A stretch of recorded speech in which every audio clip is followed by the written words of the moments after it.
Welcome to the Author's Porch, where every good conversation happens.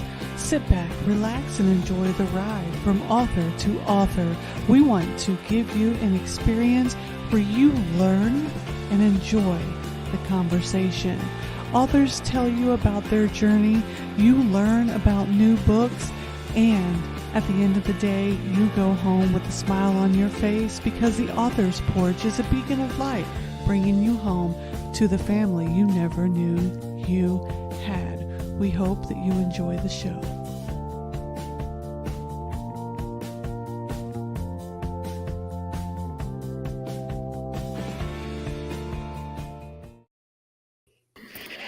Hey, everybody.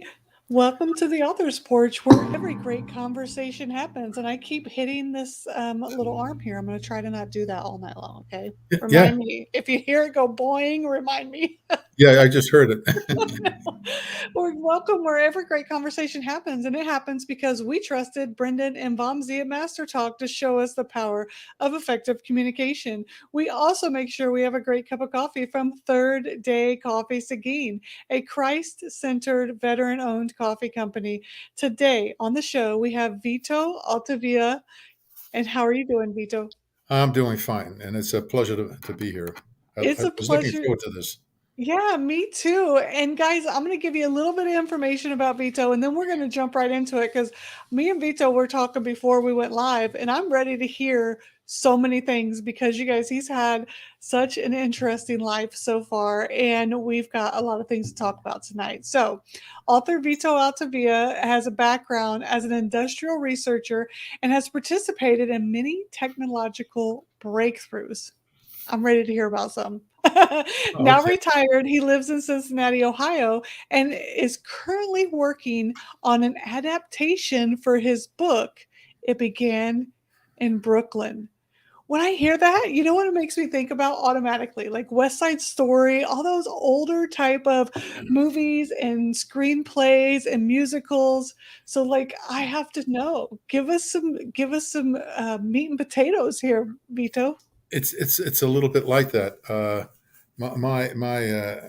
Growing up in the late 40s and 50s, a very different time. You know, no computers, no cell phones, no calculators. If you had a house phone, it was generally a party line. 3 families would be on it, and if you picked it up and heard a dial tone, well, then you could talk. And if you didn't, if you heard people talking, you were supposed to put it back down.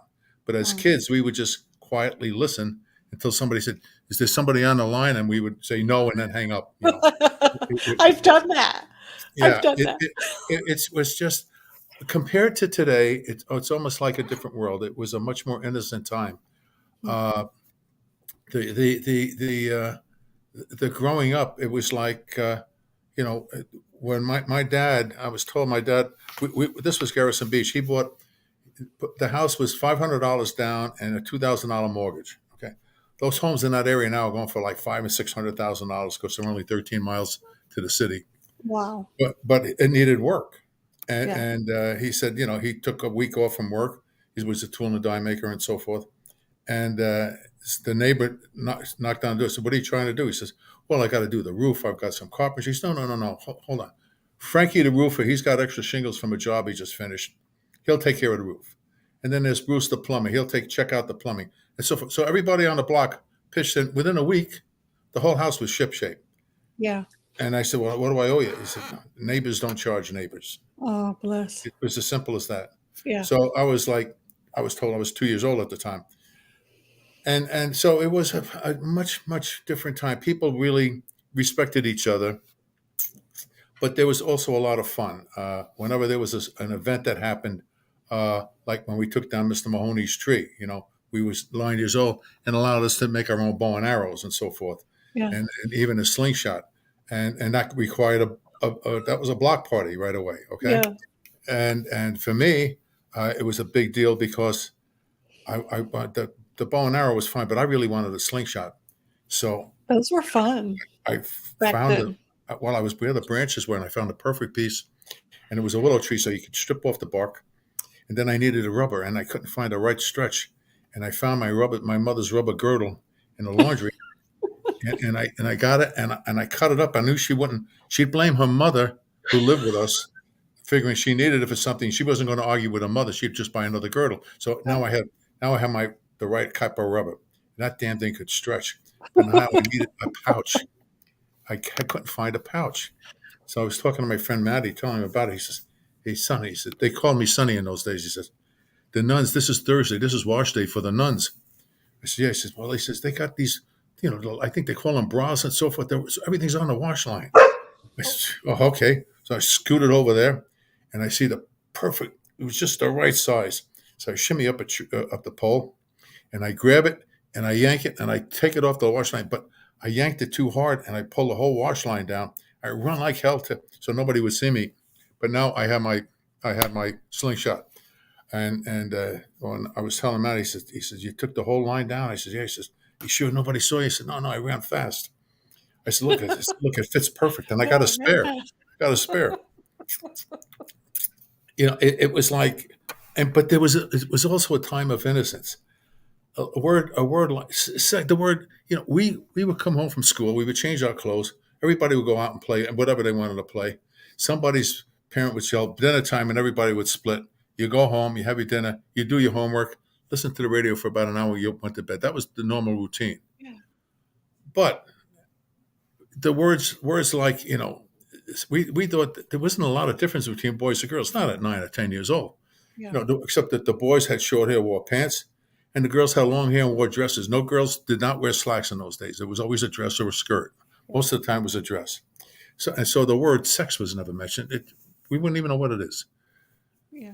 Anyway, so my mother decides my friends went to pick strawberries with their parents. I didn't want to go. My mother said, "Come with me. I want to visit my friend Jean. She's got 2 kids, one girl, Lucy. I think her name was Lucy. And and then a son a year younger than you. It's a 4-block walk. Nobody had cars. Okay. Nobody had cars. So we walked the 4 blocks.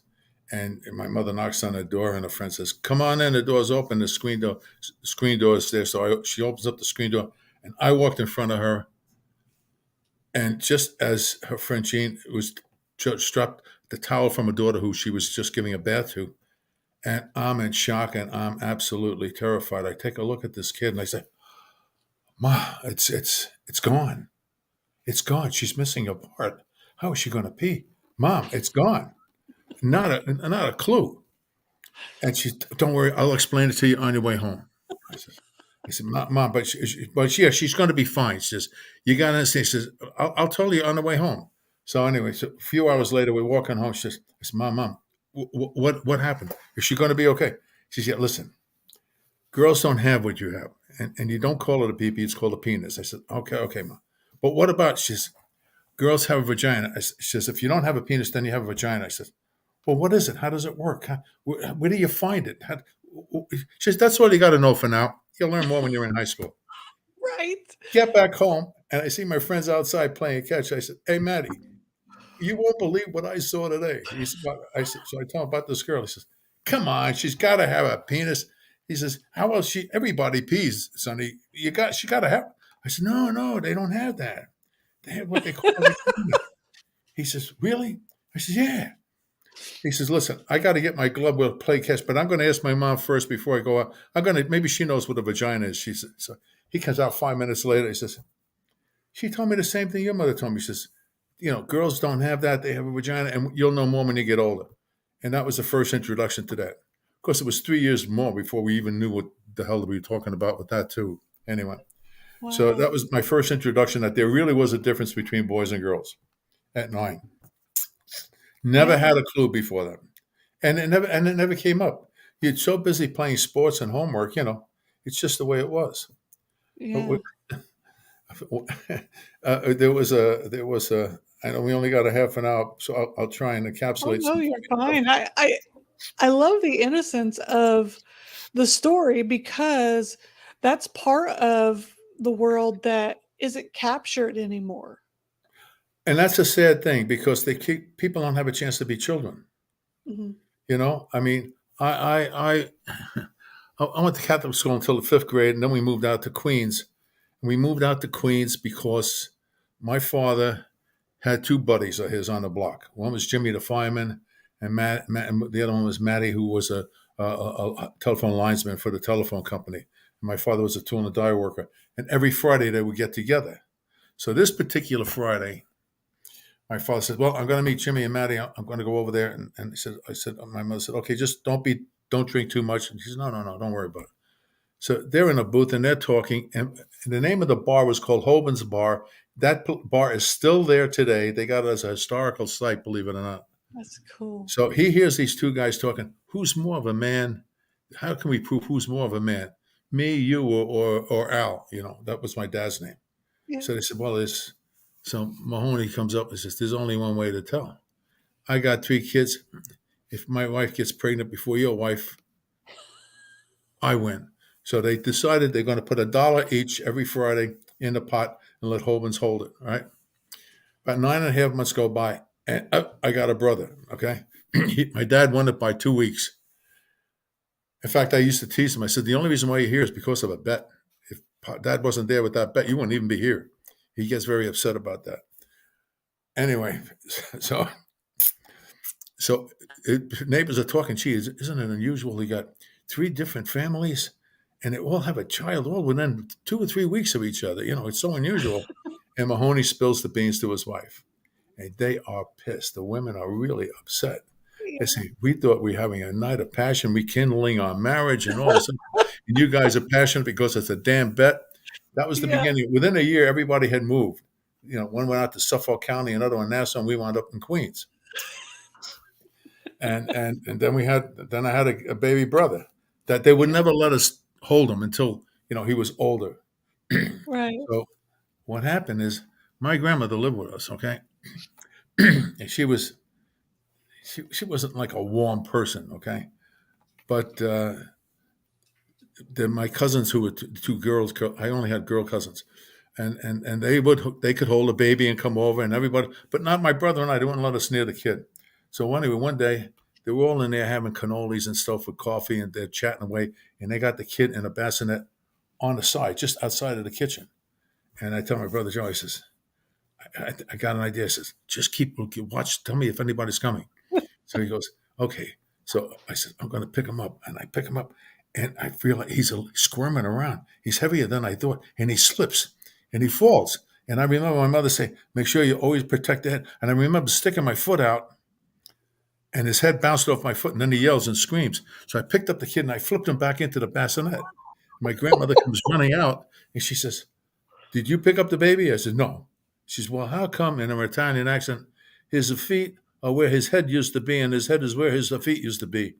And I told her, I says, he moves around a lot, I think. The baby brought it back into the kitchen. Oh my gosh, you guys. But I laugh. This is hilarious.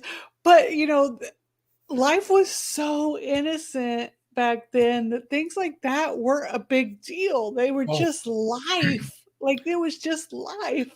I told my brother that, my kid brother, and he says, you dropped me? I says, yeah, but I had my foot out. But he says, you dropped me. I says, yeah, well, you screamed a lot, but you dropped. You can't get past that, So, anyway, but that was a thing. And then, of course, there were always sort of events that would happen that would lead to a block party. One of the ones that stay in my mind is, because this made the Daily News in 1947 to 48 at the time. Oh my Jimmy the gosh. fireman, there was a jumper, okay? He's on like the 5th floor. They had the hook and ladder, but it didn't go up that high. So Jimmy goes up as far as he can with the ladder, and then he scales up, and he jumps on where the fire escape is, and he sees the guy. Now, his back all this time is towards the street. The newspapers are there. They got cameras and all this other kind of stuff. And they see all of a sudden the guy sort of sags, and he falls over Jimmy's shoulder. They lower a harness from the roof and let them all come down as Jimmy's holding him, right? And they say, what did Jimmy, what? He just seemed to collapse. He says, I told him, I said, look, there's a lot of people that really love you. They really care for you. You don't want to do this and so forth. And then with remorse, he seemed to faint. He said, well, how come he's got a bruise on that cheek? I said, he must have brushed up against the building a little bit. They said, okay. Anyway, he finally leaves. The press leaves. We all know it was a lot of baloney. So my father said, hey, Jimmy, what happened? He said, well, give me a beer. He says, here's the beer. He says, I got 5 kids to get home to. 6 now since I lost the bet. He said, I got close enough to that guy. As soon as I got close enough, he said, I just hit that son of a bitch as hard as I can, and he fell over my shoulder. That was, that's why he got the bruise. Give me another beer. And that was a block party. Solving problems. That's how Oh, you solve problems. You well, have to solve problems. but that, that's growing up as a kid, where I got fired as an altar boy because I drank too much wine at a big mass one time. No, there was, Vito. I picked up the Latin really quick, and everything was in Latin in those days. And what happened is there's a big high mass. Okay, that's like three priests and altar boys and all that kind of stuff. And I got a little nervous. I said, well, I said, I got a taste of the wine because when you used to serve mass, you put so much wine in, and then if you're supposed to put water with the wine, right? Never more than a drop got into that wine. They don't want the guys like to drink, okay? The priests like the Yeah. wine. Yeah. But I spill some once in a while on my fingers. So you like this here, and you're licking your fingers because I like the taste of the wine. So and once we used to nip a little bit and then put water into the wine little jug so that it would stay the same level. Well, this time this big high mass is coming up, and I said, geez, this is big. So I said, I'm going to take some of the wine. And I took a little bit more than I should have. And this is going on, and the priest gets up where everybody, the whole congregation stands up, and the church is packed. And he talks about the gospel, right? And everybody's standing up except me. I'd fallen asleep. Oh my gosh. And they did the whole mass. And at the end, this guy is next to me. He's nudging me. He said, Sonny, come on. The mass over. You got to get up. I said, oh, is it over? I said, yeah. He said, boy, the priest is really mad, man. He said, wait. So I go in there. And the priest said, I want to see you. What is it? You insulted God. You did this and that. You're fired. You'll never be an altar boy again. I said, all right, fine. I was getting tired of it anyway. So I got fired as an altar boy. Oh my goodness. But I'll tell you something though. When we got to be teenagers, 13, 14 years old, in those days, they have dances for the kids. They had them at the Polish American Hall and at the YMCA. And at the Y, they would set it up where the basketball court was. They had the track around the basketball court. And they set up little round tables with checkered tablecloths that would go to the floor. And we would, they'd have piped in music of Benny Goodman and Glenn Miller and Tommy Dorsey and all that, and slow stuff, fast stuff. Yeah. So I met my friends there. I still remember the names, Mafo and Didi, and they lived in a different era, but we used to hook up there. Yeah. So I said, you guys finally made it. He says, yeah. I said, well, listen. I said, I've been looking around. I said, there's a cute girl in the corner. I'm going to ask her to dance. How about you guys? I said, well, we'll wait around a little bit. I asked the girl to dance. Keep in mind, the tablecloths go to the floor. She stands up, and I go, son of a gun. She's the same height as she was sitting down. I asked a midget to dance. I didn't know she was, a little person, right? So I got my left arm up against my side to make my arm look shorter. And so, and this way, and where you put your hand behind the waist, now it's directly behind the head. Her head is above my belt buckle. And it's a slow dance. I'm going, oh, this is not going to be good. 15 years old, you can go cross-eyed very easily. Dancing, and I'm moving my butt out further away, further away. I'm waiting for the song. Then finally it ends. She says, "You want to dance again?" I said, "No, I got a part-time job. I got to go." I see my friends. I look at them. They're hanging on to each other. They're laughing, and I turn around. Half the room is laughing because I walked off the dance floor. I'm bent over because I didn't want to embarrass myself. Right? Yeah. So, my cheeks hurt from laughing so hard. And this is being turned in. You're working on the film adaptation to this book that has stories like this in it, right? Yeah, and I got the whole thing from the beginning. The book itself has got a lot of funny stuff in it, but I set it up where each chapter was like a short story. Yeah. And I thought to myself, the reason why I came up with the screenplay, I sent the book to Ken Burns. Mm-hmm. And his office sent me a typed letter, not an email, a typed letter from Florentine Film saying, we like the stories. They said, we think it's got some possibilities for a movie. I said, wow, that's pretty interesting. So I figured the hell with the sequel. And then I sent it also to Jay Leno. His secretary called me up Whoa. And yeah, and said, Mr. Leno told me to tell you, just keep at it. It's all you got to find is the right party, but just don't quit. Yeah. So I said, well, that's enough, you know. So that I got a book on how to write a screenplay. So I wrote the screenplay. But the thing is that I found that I had more fun writing the screenplay than the book because I could you're like God, you know, you could really talk more, you know. Yeah. And it was talk about like the first actual date that I actually had. Now, dating in those days, totally different than from today. Yes. You got on a bus, you had a 20-minute ride to the girl's house, you knock on the door, the mother answers it, she tell her daughter to come to the door, you know. Then you had, that's one fare. Then you had two bus fares. Now, I had a part-time job on Saturday with Louis the Butcher, where I deliver groceries. And that Excuse me. this story, you have to let me tell you the story after this one, okay? Yeah, I'm ready for it. So she comes out, and so then we get to the theater. I said, "Geez, that's three bus fares so far." Now she wants popcorn and a soda. I said, "No, that's $3.50. By the time I'm going to be out $5, man. Jesus, this is getting expensive." Why do you remember the times? So what happens? I go to put my arm around it, and all the teenagers in that time always went into the balcony in a movie theater. That's the only place you could make out. There was no place else to go. Yeah. So here I am. I go to put my arm around her. She's don't do that. Don't do that. Let me. I have to finish my popcorn and soda first. I said, I'm not $3.50. I haven't even kissed it. I'm already down this much money. So another 15 minutes go by. She finally finishes the popcorn and tells me, you can put your arm around me now. I go, all right, fine. So we start kissing. After about 15 minutes, she stands up and I'm sort of shocked. One breast is here and the other one is down by his stomach. I'm getting excited over foam rubber. I hope I hope I don't get a fetish over this because I thought the foam rubber felt pretty good. Oh So, my so God. she leaves, she comes back, of course, everything's back in place. And it was just, the rest of the night was kind of flat. It was Well, just, it wasn't just the same. So I'm yeah. telling this to my friend Matty. I said, you know, it was. I said, he said, you get these experiences. He says, it's not like you know, everybody has that happening. He said, but you know, I said, I still don't know what one feels like. I'm trying to find out what a breast feels like. 15 years old, I still don't know. You're So like, I've only touched foam. it was all foam rubber. Yeah. So I didn't date her again. A few months go by. I meet this other girl, and she's close.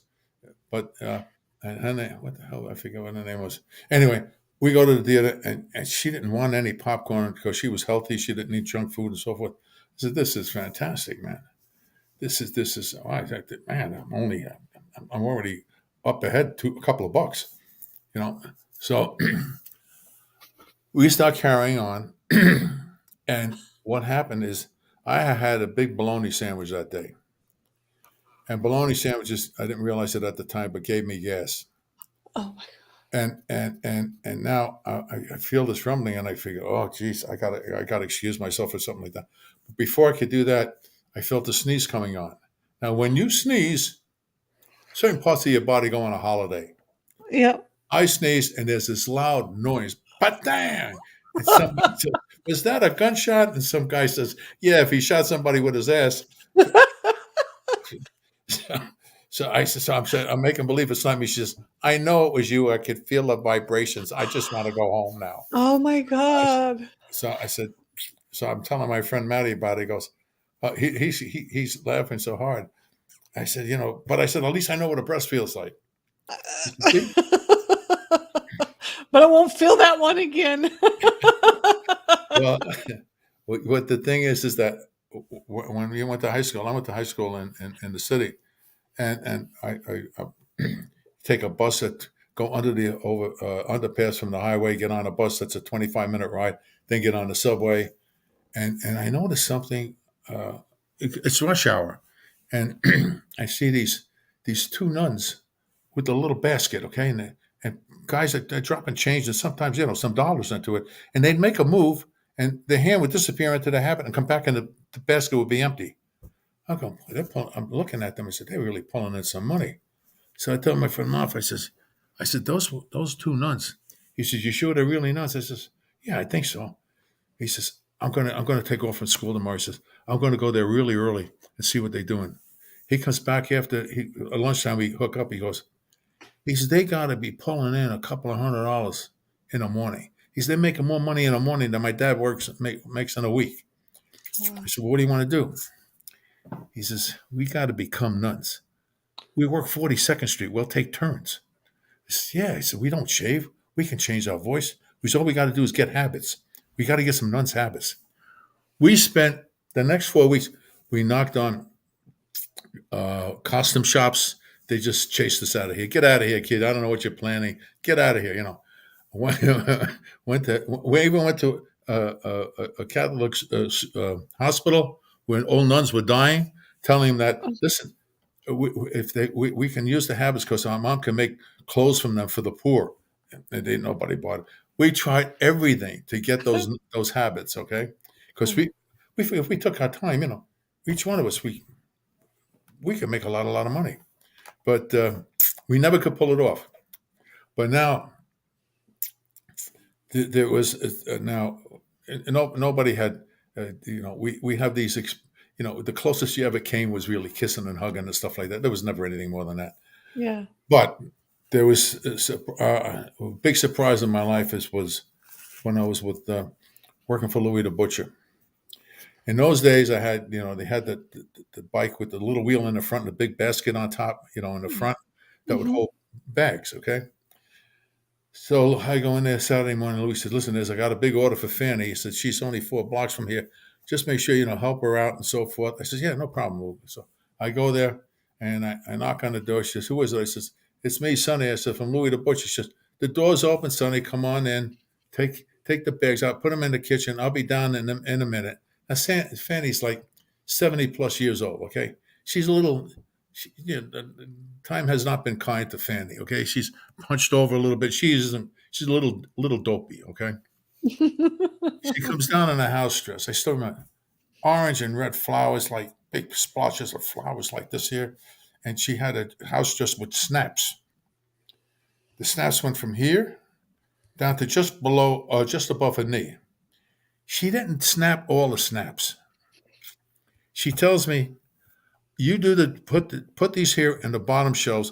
I'll do the ones on the top because I don't want to bend down too much. Because if I get down by my knees, she says, I have trouble getting up. But this way here, she says, I could just bend over and pick it up. I said, okay. Well, when she bends down, her dress flies open. She's got nothing underneath. Her Oh dress. my word. Oh, looks like we lost Vito, but he should be back very soon. We're going to give him just a few minutes so we can hear some more of his lovely stories. I don't know about you guys, but I'm having a great time hearing Vito's stories.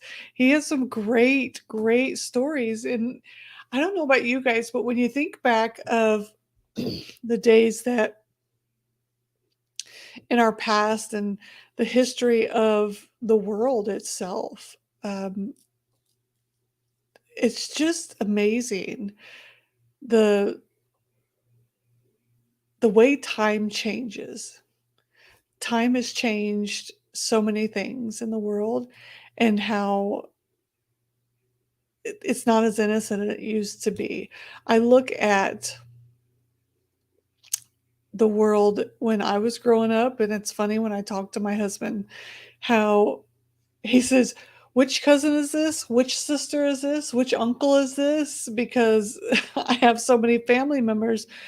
And he says, "Are you blood related to all these people?" And I tell him, "Well, no, this is this cousin because of this or because of that and this or the other." So it just we were related to all of them because they were just family. The neighborhood that I grew up in was just family, and the world has definitely changed. So I am going to put our intro video back up to give you guys something to look at besides me talking because I already talked this morning. And hopefully, Vito will be back with us by time our intro video is done. If not, then we will bring him back on to finish his interview another time. Welcome to the Author's Porch, where every good conversation happens. Sit back, relax, and enjoy the ride from author to author. We want to give you an experience where you learn and enjoy the conversation. Authors tell you about their journey, you learn about new books, and at the end of the day, you go home with a smile on your face because the Author's Porch is a beacon of light, bringing you home to the family you never knew you had. We hope that you enjoy the show.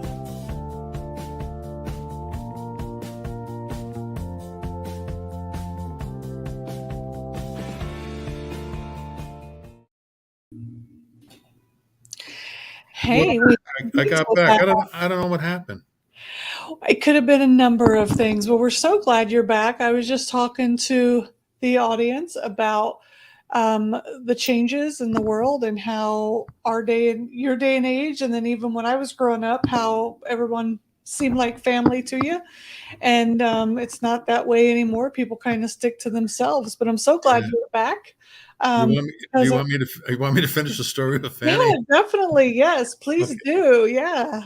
So anyway, so every time Fanny bends down, there's this mini afro pops out, and she stands up, and it disappears. If she bends down, it pops out. She stands up and disappears. I'm 15. I've never seen anything like this in my life, and I'm like, oh my God, I just want this thing to end as soon as possible. So about half a dozen more times, she says, well, thank you, Sonny. She says, you're really a big help. She gives me a quarter tip. A quarter tip was a good tip, Yeah. I said, well, yeah, okay, Miss Fan. I go back to the thing I told Louis. Says, you'll never guess what I saw this morning. So I'm describing to him what I saw. He said he can't stop laughing. He says, welcome to dealing with the public, Sonny. Get used to it. I said, all right. A mini afro. I just can't. Huh? You said a mini afro pops out. Oh yeah, it was like a mini afro. Poof! It was gray and black. I could still remember the color of it. There was a lot of hair. There was a lot of hair there. I still remember today. Going, damn, I can't. Wow. I mean, it was really unusual. So growing up in Queens, we're getting the life story of growing up in Queens, but you left there at some point. What made you leave? You or your family leave Queens? Oh well, my parents actually stayed there until they lived there till the end of their lives and so forth in Queens. In those days in high school, when you graduated, the draft was still in the Okay. country, Mm-hmm. and you had a choice. You were either going to get drafted right away, or you could go to college. Okay, and then you would be deferred for the 4 years. Mm-hmm. So, or you could enlist. So my friends and I said, I'm gonna get this over with first. So I enlisted in the Navy, and they assigned me to a construction outfit called the Seabees. So my deal was 2 years of active duty and then 4 years in the reserve, which is great because that ended about the same time I graduated college. So, by the time 63 came around, I was done with the military. I had no problems there. I carried my discharge papers with me for 5 years because there were a lot of draft dodges then and so forth. And so I wouldn't have a problem. Yeah. But that was an education in the military. Now I don't have this here. This is all in the book, but we put together a rock and roll band. Okay. And in fact, they can actually Google it. 1957 or 58. We were playing at our annual birthday party, at the battalion's birthday party, and we had our band was called. First of all, we all chipped in and got this Jaguar limousine, 51. It's huge. We held all the instruments. Okay. Yeah. And we played at Casablanca, Tangiers, Marrakesh. We played all because it was still French Morocco and Spanish Morocco when we played in French Morocco. Our base was in the capital, which is Rabat. And so, we were making a lot of money. I made more money than anyone else because I would listen when you were in those days, there was the black market and all that kind of stuff, but nobody would bother you if you were a musician. Okay. They just wouldn't bother you. They figured that was your thing unless you wanted to be bothered. So, you knew all the girls, but you just kept your distance because it would be trouble. So there were hookers and bar girls and all that kind of stuff. But they all had the same problem. They used to complain. I used to hear them complain about it all the time. You'll never guess what that was. You want to What? guess? Can't imagine. I'll I tell you. mean, They all complained about one thing: cold feet.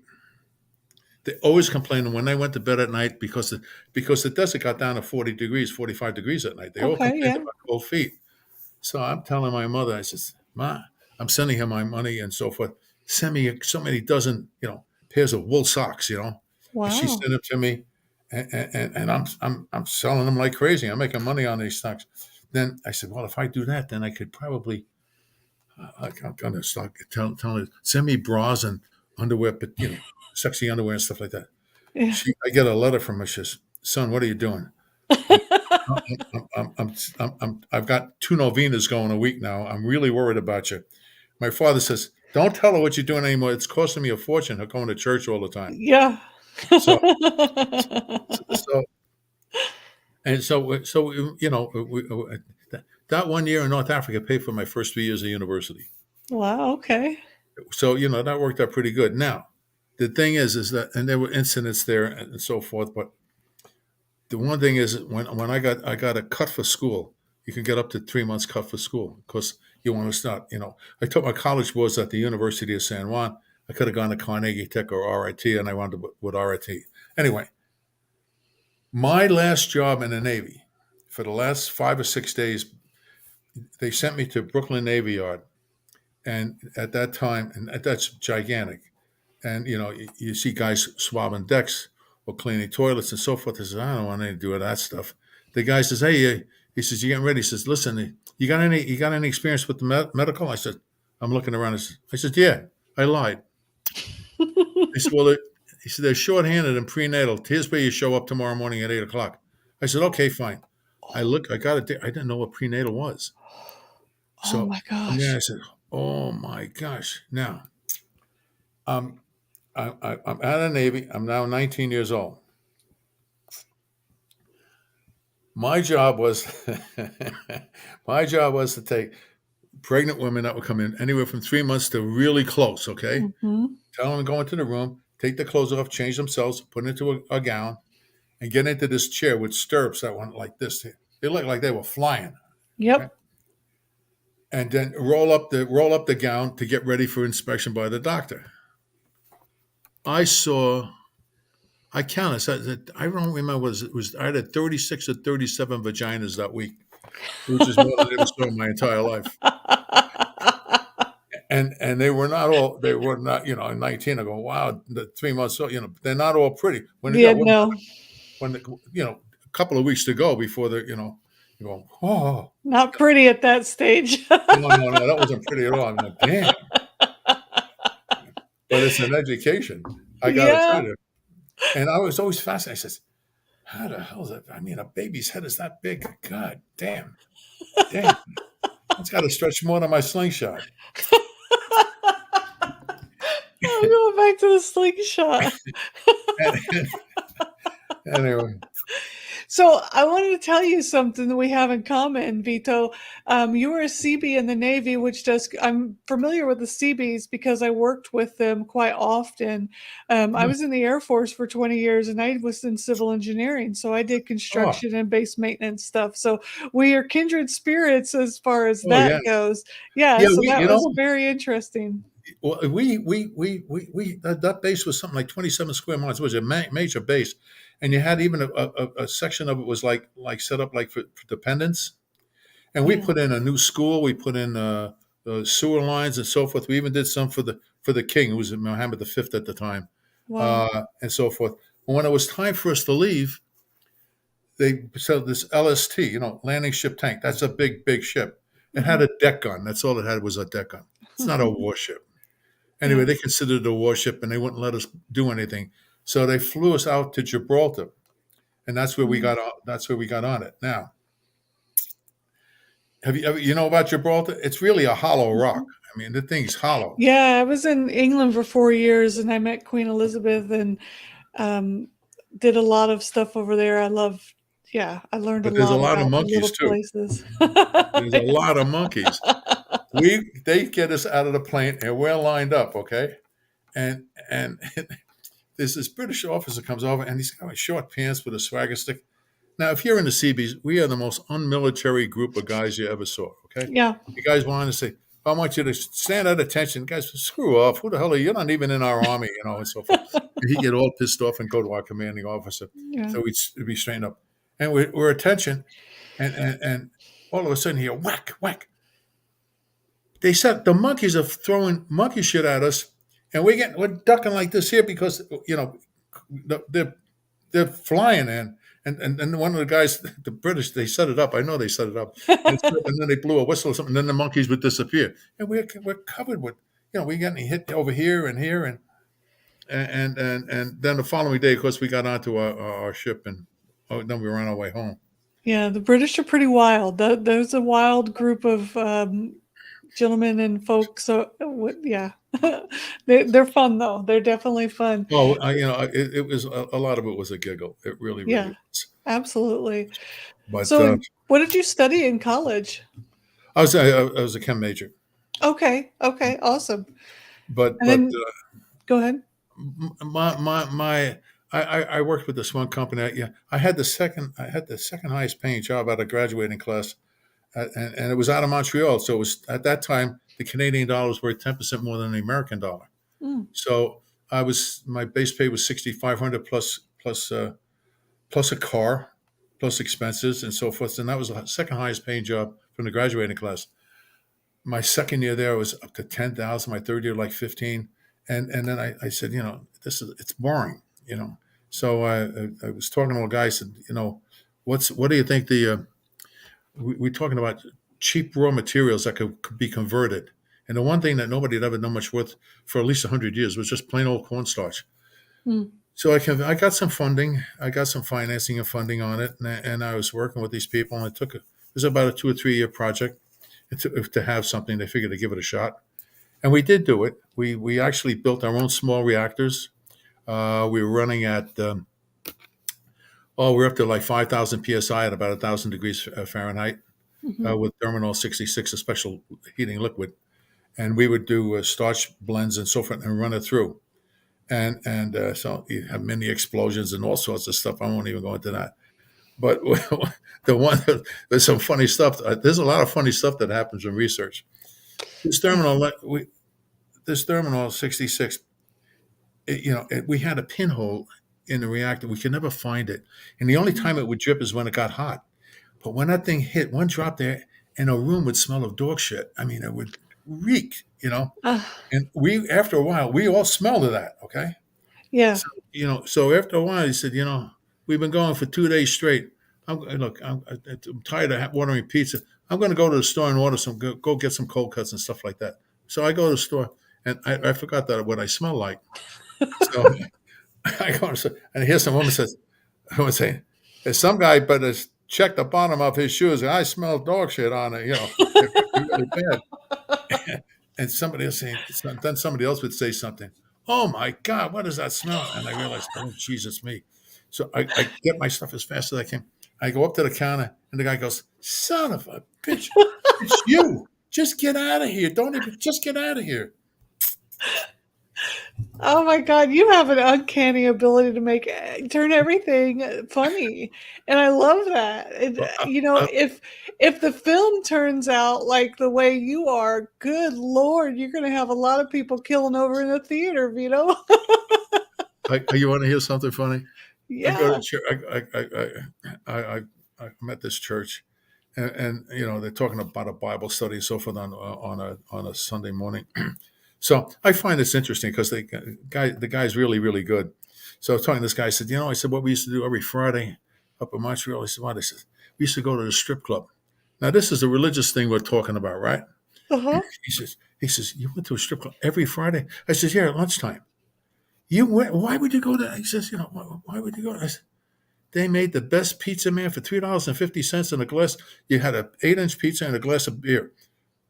He said, "You went?" Yeah, I said, the girls would come around. They knew that you were the guys that wanted the pizza. You weren't there for anything else because you had to go back to work. Yeah.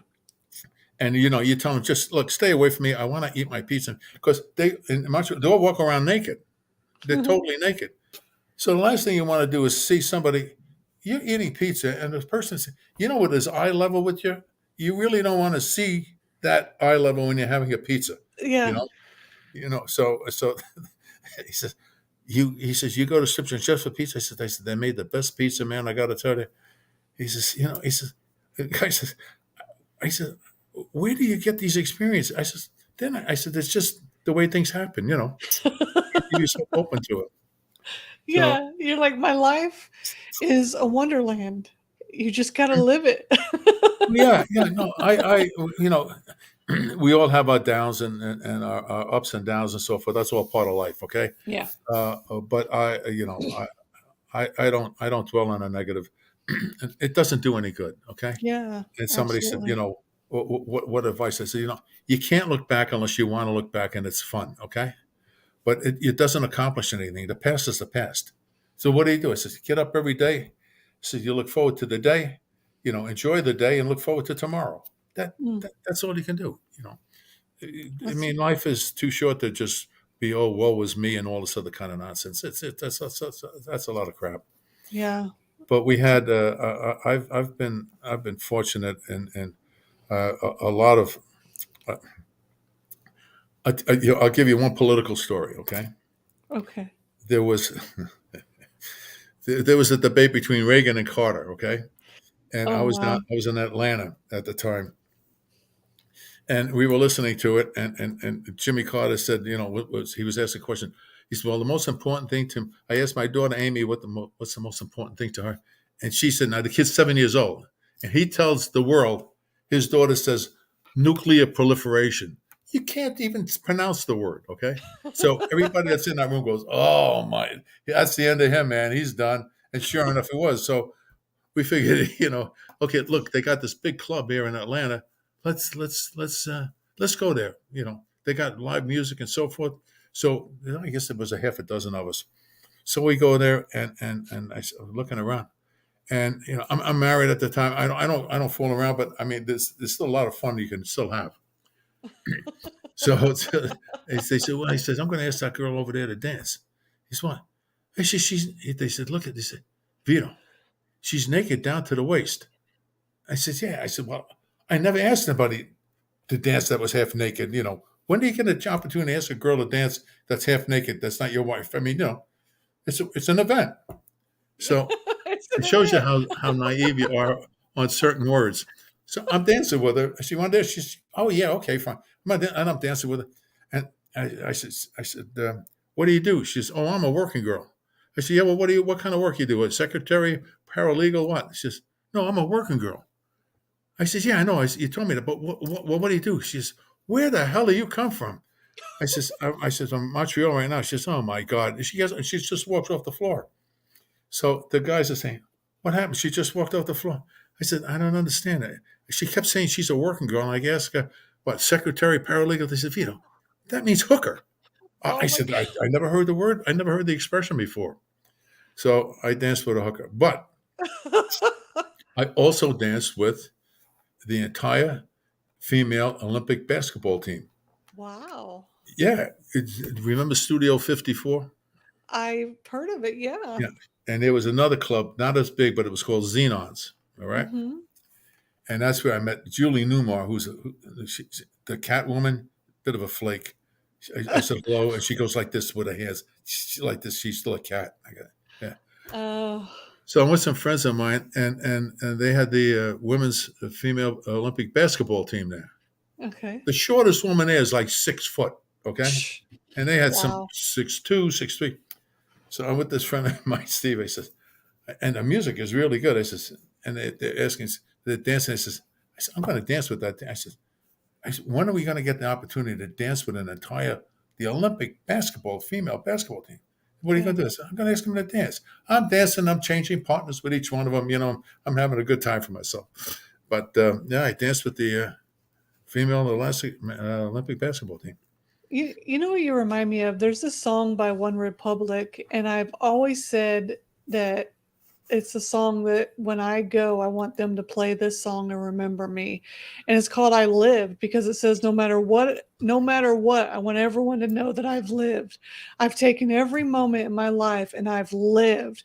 I've not sat there, I've not wallowed, I've not done anything other than lived. I've climbed the highest mountains, I've done everything I set out to do, and Yeah. I've lived. And you remind me of that song because you've lived, like you've done the things that you've wanted to do. And like you said, life hasn't been perfect, but you've lived it. And Yeah, now well, you're telling the stories and it's beautiful. you have to put yourself out there, okay? Yeah, you're going to get Yeah. hurt, okay? Yeah, you're going to have disappointments, but you take a look around you, and you say, God bless me, man. I've been fortunate. I got a Yeah. great wife. We're married, like, my God, we're married 60 years. Got a Wow. couple of great guys and terrific grandkids and so forth. And you take a look around and say, there's a lot to be grateful for. And Hmm. but there's a lot of crazy stuff happens in this world. Yeah. But there wasn't the meanness that you have today. Okay, uh, Yeah. we there's a mutual respect. I mean, when I look back, some really funny things. Like my mother was raised uh, without a father. He was killed when he was like 30. Mm. He was a sandhog on construction on the building the subway. And a guy operating one of those clamshells like that was drunk operating it and cut him in half. He lived like Oh, that for about a half an hour. My wow. grandmother kept her two daughters and son alive. She had an ability; she could make buttonholes before the machine. She could, and she would bring her home. There's no social security in those days. That's Yeah. how she kept them going. Cold water flat every Saturday for a nickel. For a nickel, they could get take a shower at the Greek place. And that's the way they grew up. Yeah. So people made do. That now they lived on what they call Mott Street. The next street over was Chinatown, and the street over from Mott Street was Delancey Street, where all the Jewish people were. And there's always, hello, how are you? There was always mutual respect. Mm. Yeah, everybody was different, but you know, uh, you just that's part of the world. Yeah. But the thing is that what you see is I know for a fact, if you want to talk about athletics, I know for a fact I was the first person to break a 4-minute mile. Really? Yeah, I really was. And that happened when I was stationed in North Africa, Morocco. Wow. We were not allowed to wear our uniforms there. And there was I just had shine my shoes. And some Arab kid came along with his bicycle and runs over my shoes. So I yanked him off the bike and I said, you don't do that kind of stuff. And I put him back down. And then you feel like there's some people behind you. So I turn around and I look, and then I start walking away, and they start walking behind me. And then I see there's like about a dozen guys behind me, and they start walking fast, and I start walking fast, and I take off, and I'm running. To this day, I'll never forget the feeling. I remember looking at my legs going, I said, I can't believe my torso's along for the ride. My legs are just going out of hell. I'm not You're even gone. I'm not even puffing, man. Adrenaline is going like crazy. And I left them behind. Yeah. Well, I'm sure I broke the 4-minute mile that day. You were done. You were absolutely done. But when here's something funny, in Quebec, very Catholic, there was this little guy called Brother Andre. This is around the turn of the century, 1906 to 1907. He was like 4.5 feet tall, and he wanted to suffer for God. A bit of a flake. He used to wear hair shirts and sleep in a hammock and all this kind of stuff. And he wanted to build this church, and it's called St. Joseph's Oratory. It's the plainest church that you've ever seen. Okay, but if you go in there, you'll see hundreds of wheelchairs and crutches and so forth, all hanging on the wall of things that supposedly was miraculously saved. Well, one day when I was there one time, headline. Now, when you went into that church, they had Brother Andre's heart. They carved out his heart, and that's the first thing you see when you open up the door. It's a little macabre, but then everybody goes, "Oh, Headline one day is somebody stole Brother Andre's heart. It was gone. And they got the RCMP, provincial police. Everybody's looking for Brother Andre's heart. Oh my word. 2 years go by, No. and then they found it. Somebody must have returned it, and they put it on the steps of the church. Oh, Now you can still see Brother Andre's art, but they got bars in front of it now. well, oh my word. That's wild. Like who like who's gonna like that's got me crazy. Like People are crazy. that's insane. Yeah, yeah, they stole his heart. Yeah, that made the headlines. Wow. Oh my gosh. Wow, I could sit here and listen to stories all night long of the things that you've experienced and seen and been through in your life, Vito. This has been an amazing talk. Like, just you are hilarious. Your stories are It's- hilarious. Your outlook on life is refreshing because we need more people that have an outlook like you on life. We need more stories about those old days because people need to remember that when you can collaborate and actually think together collectively that way, yeah, life is so much more better. And I know and you that's get, not proper English. More better is not proper English, but you know what I no, mean. but you know what it is? But you get more from other people. Yeah, You do get more. absolutely. When you want to cut off a typical group and so forth. Somebody says, "What do you think the country is in?" And I said, I said we should count our blessings. I said, well, people don't realize this is a country of color. I said, Mm, and that's really a good thing because every generation, every group has a lot of positive things going for it. I said, yeah, think of it in terms of a painting, okay? If you see a big canvas and there's only like lines drawn on it, it's kind of boring. You give it color and it comes alive. yeah, And that's what we are, and we should embrace all of that. yeah, And I've always felt that way because I've met some incredible people. I've met some very wealthy people that were just incredibly stupid and prejudiced and so forth. And I've met yeah, others that were just wonderful, wonderful people. yeah. And it has nothing to do with income group or something. Either you're just a good guy or not. The one thing I get a kick out of, I don't see them using the word anymore. This false narrative, those two words. Well, in those, Mm, we used to call it a liar. Okay, yeah. yeah, yeah. That's what's a false narrative, and the biggest insult you could call somebody in those days when I was a kid was a liar. Oh my God, nobody Oh, talked to you. You didn't do things like that. no, that was you go toe to toe in the street. You call someone a liar, Oh you're yeah, going outside. oh yeah, yeah. No, it's true. No, it's there's some wonderful things out there, and you look and you see the diversity of progress that this country has made is because of the diversity of the people. That's Yes. why we're the strongest country in the world. Yeah, Amen. you have your ups and downs. Every country does. Right now, we got, uh, you know, I, I'm not going to be political either one party or another, but stupid is stupid and dumb is dumb, and Yes. you can't teach dumb. It's a gift from the devil. It's dumb is dumb, but Amen. to keep a border open and so forth. Somebody was telling me, you shut your pipeline down, let Russia build that pipeline, and now we're buying oil from Russia.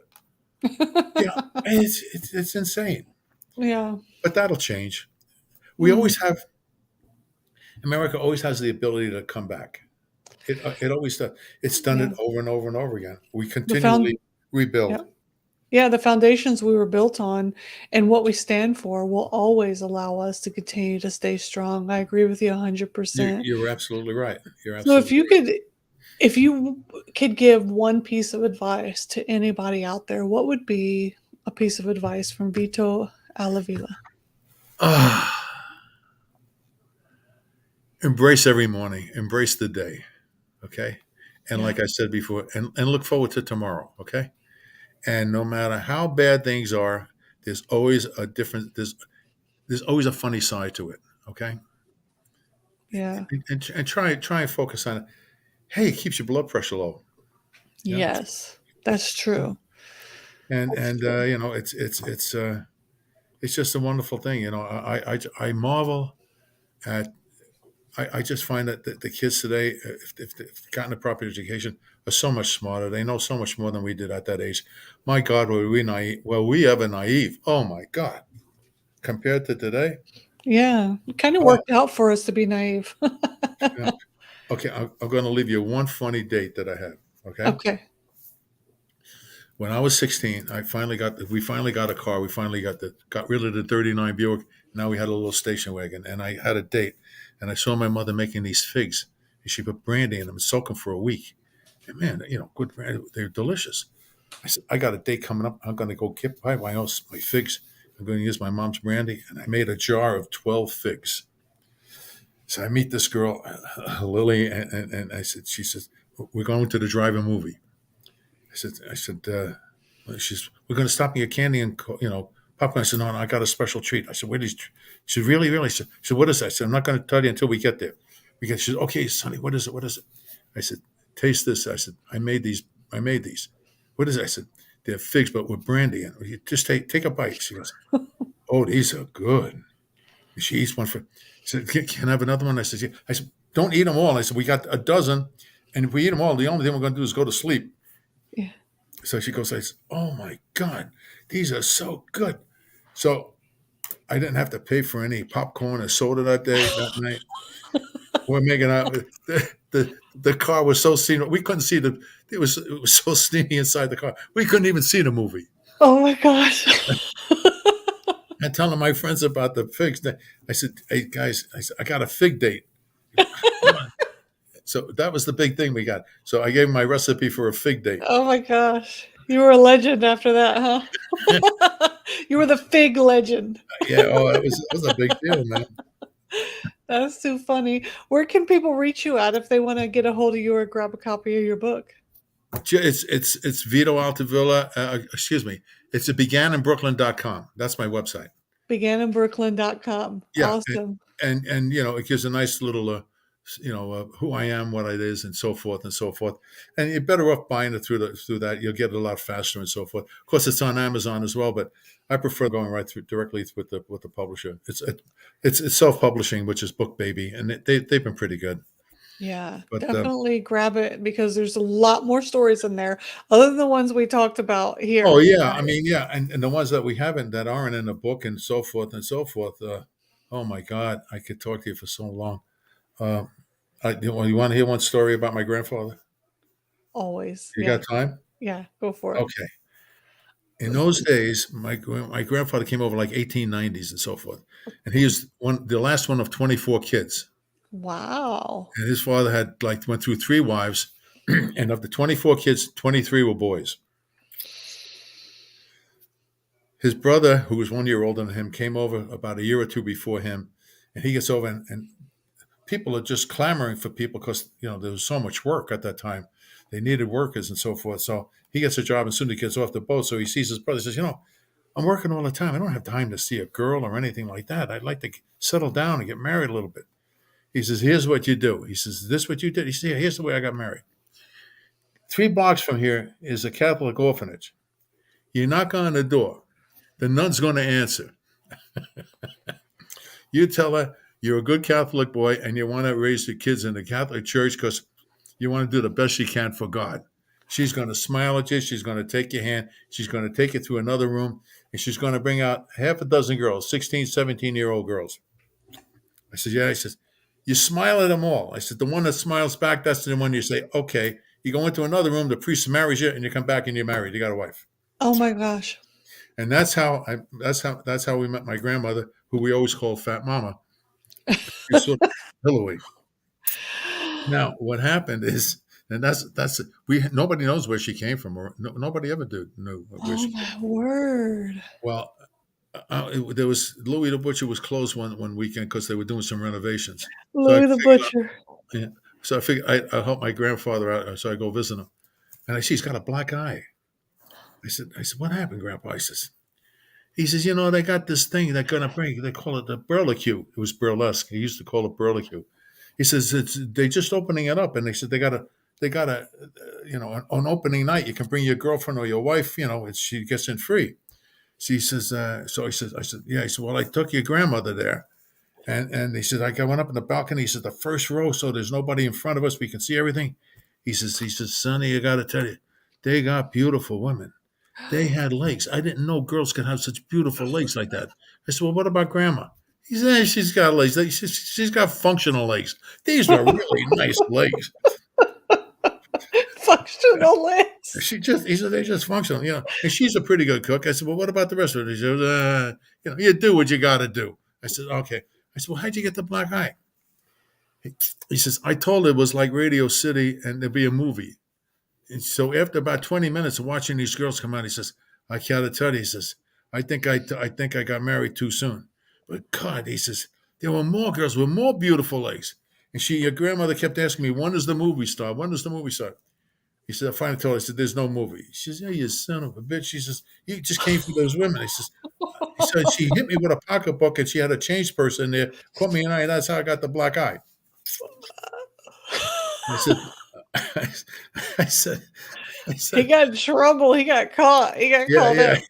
But he says, boy, he said, but I got to tell you, now I know. I said, well, he said, you got what you got, He said, yeah, I know. He says, I try not to think of it. He says, but I dream of those legs. He says, that's what grandma said. Okay. He says, she's got, Functional legs. they work, they work,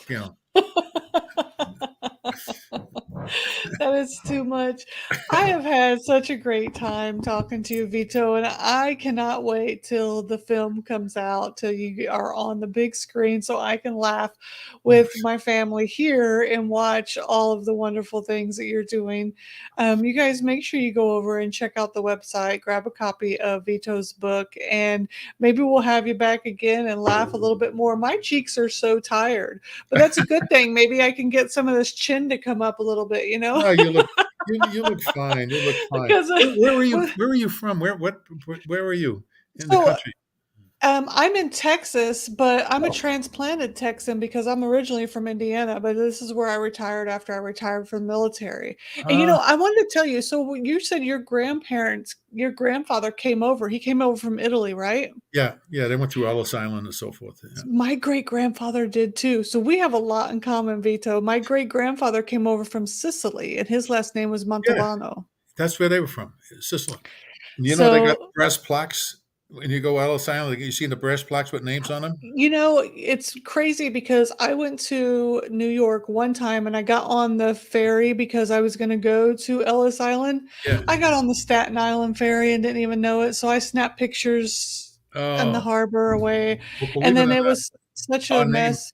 our name is we got our name on one of those brass plaques. Really? Yeah, I had a friend of mine named Pat Lindsay. He was saying, he says, Vito, he says, my parents came over in 1849. He said, with the potato famine and so forth. He said, we don't Mm. have any brass plaques. I said, no, you dummies. I said, you all died in the Civil War. You know. No, my great grandfather, and it's really funny because my great grandfather came over and he ended up in Missouri and um, he married a redheaded woman. And then that redheaded woman married a uh, and then they had my grandmother, and my grandmother looked like a little Italian lady, and she married a redheaded man. And they had my father, who looks like an Italian man. He's got the dark hair and the Uh-huh. creamy skin. And he married my mother, who was a redheaded woman. And they had me. I'm a natural redhead. Obviously, I dyed it pink. But And my husband is a dark haired. He's Hispanic, but it's crazy because every time they have a redheaded offspring, the redhead marries the dark haired, or if they have a dark haired offspring, they marry a redhead. my mother's a redhead. My mother's a redhead. Wow, we have so much in common, And I Vito. was a redhead. And Really? yeah, I was a redhead, and then I got darker red, and then it turned white, and then it went on a holiday. And when people say, I said, but you don't really lose your hair if you're a man. He says, no. I said, no. I said, it just grows in different parts of your body. He said, you want me My to show you another parts of my body you want to see? No, no, we don't want to see it. We don't see it. You're like, no, no, I'm good. My dad's in his 70s and he still has a full head of hair Oh, wow. and a full beard and everything, and it still has its dark color. No, no, we never. No, Yeah. we were three boys, and I had brother Joe who was he was killed in a naval accident when he was 21. Oh, bless. And I look exactly like my father. My kid brother, who because of the bet wound up looking like my mother, exactly like her. But my brother Joe who was killed. That bet. No, he had dark hair, but and my brother Joe had like strawberry blonde hair. But Mm. he was the one with the he was the one with the charm and so forth. He played trumpet, played at the high school dances and so forth. And if you see a girl, he played the trumpet for her and stuff like Oh that. We yeah. used to do all that kind of stuff, you know. Oh yeah. But Charmers back in those days. You guys were all charmers back in those days. I don't know how any of the girls survived. I just don't. and nobody ever had there was in my whole high school class. Okay, my kids see what do you call a high school graduation, and everybody looks like they're 35 because they all worked on the docks at an early age and so forth, except me, you know. Yeah. But they were just there was only one guy that actually had sex in that. We all had condoms and so forth, and we had them. The only thing we'd had with that was it left a circle in your wallet. And at the time we graduated, we all threw them into the garbage because nobody never had an opportunity to. Yes, life definitely changed. Well, Vito, I'm going to let you get and have your evening. I'm going to go spend my evening. I'm going to hang out with my doggies. I have had such a blast. I cannot wait, like I said, to see the film. It has been a wonderful night getting to know you, getting to know your book. And I know that our audience is going to enjoy this. If they didn't get to watch it live, they're going to be able to watch it on the replay. We're going to have it over on the podcast format tomorrow as well. And we hope to see you again. Yeah, it was fun. Yeah, it was. I enjoyed it, and thank you for the opportunity. Yeah, And thank you again, it's so the much. website is itbeganinbrooklyn.com. That's the easiest thing to remember. Yeah, everybody make sure you go over there and check out the website. And if you guys enjoy watching the Author's Porch, don't forget to come back each week and watch us either live or on the podcast right here on Facebook. You can ask Alexa or Siri to play the latest episode. Head to our website, catch our latest issue of the magazine. Came out in January. Our next one comes out in April. And if you want to submit an article or poetry, the deadline is the 1st of March. We want to continue making authors' dreams come true by providing them a platform to shine. We'll see you guys next time. If you appreciate conversations like we do and want to become a better speaker, visit our friends Brendan and Bomsey of mastertalk.ca, where they teach you how to use the power of your voice. Don't forget to stay awake with a nice cup of coffee from Third Day Coffee Seguin, the best cup of coffee on this side of heaven. Go over to thirddaycoffeeseguin.com. Until next time, my friends, I'm CJ. That's Vito. Go read his books and write on. Bye, everybody. Bye, Vito. Bye-bye. Take care now. Bye. Bye-bye. The Author's Porch is a certified veteran-hosted podcast. Show your support, tune in, share, and subscribe.